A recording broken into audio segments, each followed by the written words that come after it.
Hello everyone, welcome back to a brand new movie review today on the channel, and today we are going to be talking about the highly anticipated Indiana Jones and the Dial of Destiny. And if you don't know already, this film stars such people as Harrison Ford, Phoebe Waller, Antonio Banderas, and Mads Mikkelsen. And once again, we follow the iconic adventurer Indiana Jones as he attempts to retrieve a legendary artifact that could be used to potentially alter the course of history. So Jones must team up with his goddaughter Elena and travel the world to find this artifact before it's too late. Now let's just get the obvious stuff out of the way first. I think everyone can agree that Indiana Jones is one of the most beloved franchises of all time. Even if you didn't watch a lot as a kid, you can still appreciate the significance that this franchise has had for a lot of damn people, including myself. I love the Indiana Jones movies. Those first three movies are one of my favorite trilogies of all time.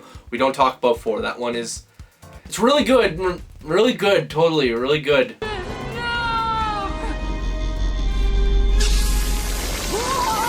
So hearing that Steven Spielberg wasn't going to be involved with this movie at all was really scary to me because he made those movies so incredible in so many different ways, which I'm going to get into. And I was really anxious. Once I heard the director being James Mangold, I got a little bit more excited. If you don't know, he has directed stuff like Logan and Ford v Ferrari, which are great films. So at least having that, I was a little bit excited, and I had a little bit of hope that maybe the movie could be good, and maybe they could actually recapture that magic that those other four... I keep having to remind myself that there's four. But the big question is, did this movie successfully capture the magic that made those previous Indiana Jones films so great?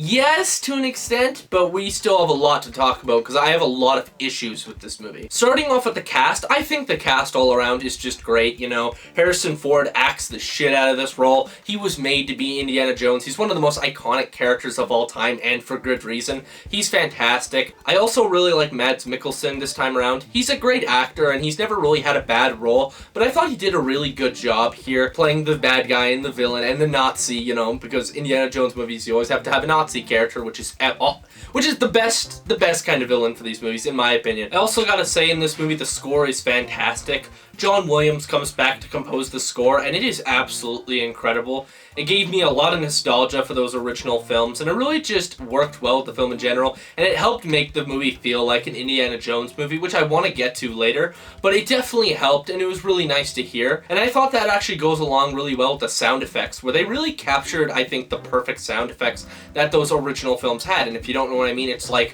when Indiana Jones would punch someone, there was a very distinct noise that would come with it, and it's here in this film.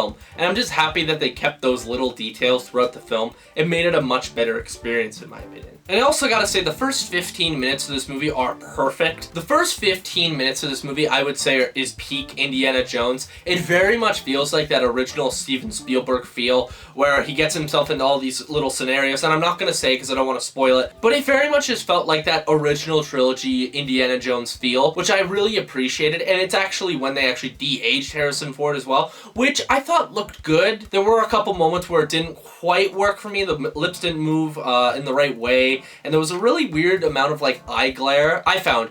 I know this is like little nitpicks and stuff, but I'm still gonna mention it, but it was somewhat noticeable in the movie, but I still really liked that first 15 minutes. And I do want to say, too, there are some okay action scenes in this movie. I am going to talk about that a little bit more later, but I just wanted to say there are good fight scenes in this movie. It's not boring. Like, I want to say, when there's something, an actual fight scene going on, it's not boring. It's pretty engaging, but like I said, I'm going to get to that later. But I think I would say my biggest pro about this movie is that it actually gives Indiana Jones as a character a semi-satisfying ending compared to something like Crystal Skull.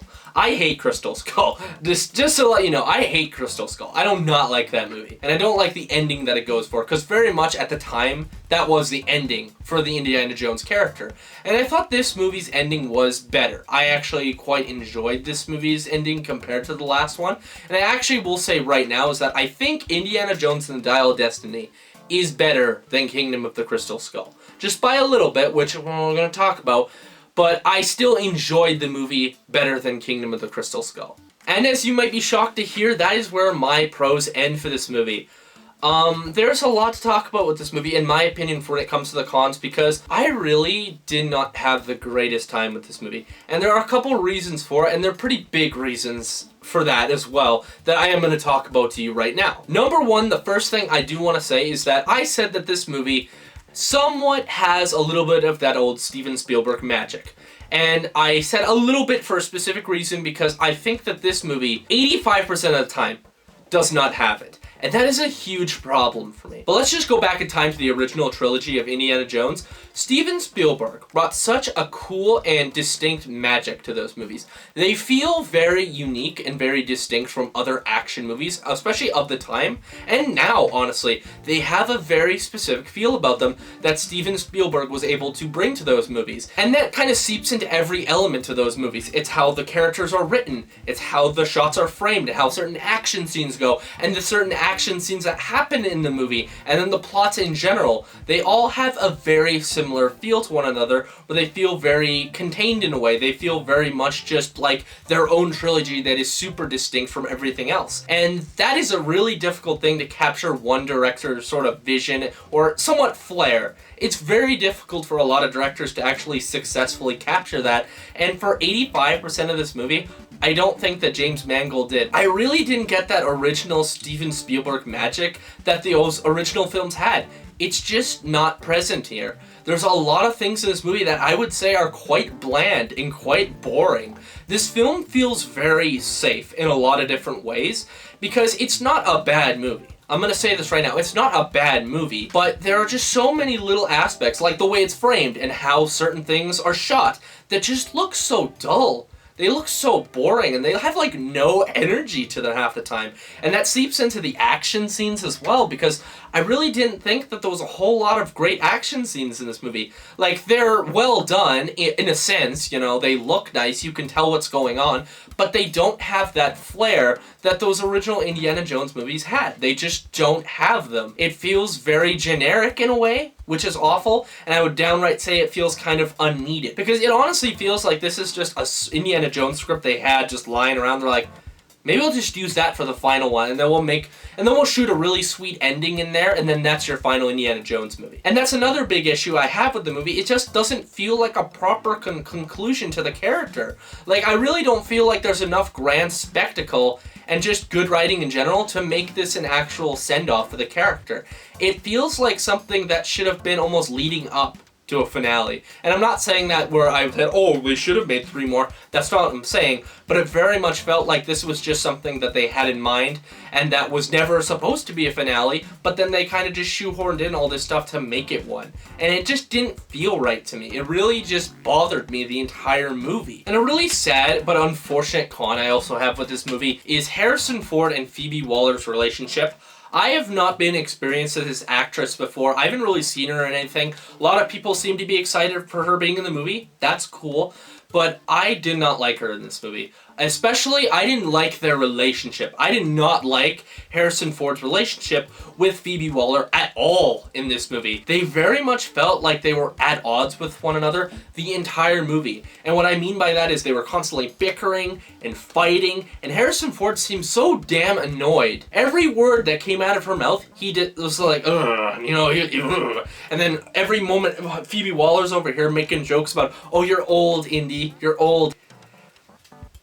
This is what you want us to like? This is the relationship we're following throughout this movie, that we're supposed to go, oh, that's nice. Like, I like these two characters together. This is sweet. They're going on a little adventure.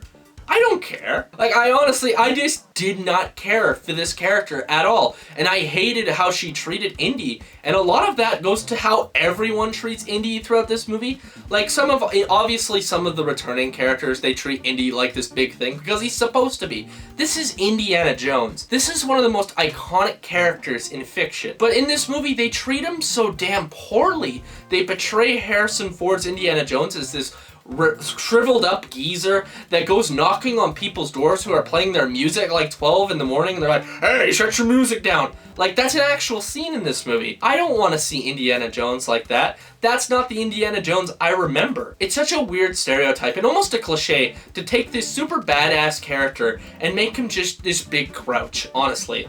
It's just a thing that they keep doing, and it's an easy thing. It's an easy thing to somewhat make the character feel like they've aged a little bit. And I understand that Harrison Ford is 80. I understand that he's older now. But that is not excusing the fact, in my opinion, that they kind of almost not completely tanked his character, but just disrespected his character. And also, I gotta say, I hated how this movie had, like, no practical effects. Like, there were some, don't get me wrong, and I do understand this as well, that Harrison Ford, like I said, is older now. He's not gonna be able to do, like, half of this stuff that he was able to do in those other films. But what the problem is that this movie is just all CGI. All that great practical work in those original films is completely missing in this movie. It feels like it's all on a green screen, and that sucks, honestly, because those films, the greatest part about those films, in my opinion, were those practical effects. And in this movie, they didn't even try and attempt it, in my opinion. Like, there are some times where there are some practical effects,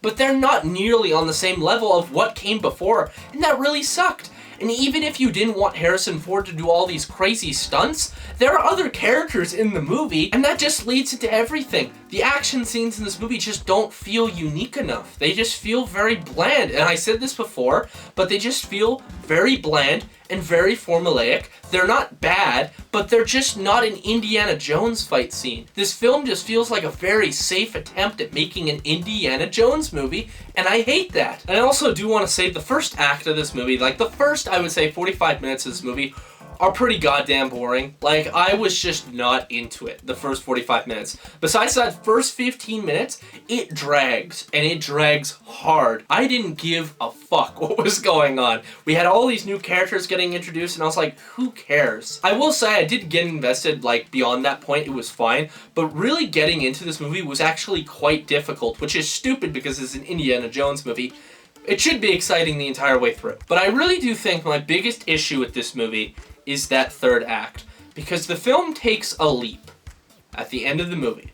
And I'm not going to say what it is, because it is a huge leap and it is a huge spoiler. I was not a huge fan of it. It very much did not feel in line with the rest of the movie. It felt very out of place. And it didn't feel like it especially deserved to be in an Indiana Jones movie. It's still just such a stupid concept that's been done over and over and over and over. And it does lead to some good moments, but really at the end of the day, when you sit there and you watch it, you just go, that really feels out of place for Indiana Jones. Like, I understand Indiana Jones has been through a lot, you know, with the Ark, like the melting of people's faces. He's been involved with cults and voodoo, aliens, which I think is the worst. It's the worst leap they've ever taken, but this is close. Like, this is pretty damn close. It's not nearly as bad as the aliens, but it is close. And I don't want to say what it is. Maybe I'll make a spoiler video talking about it. I don't know.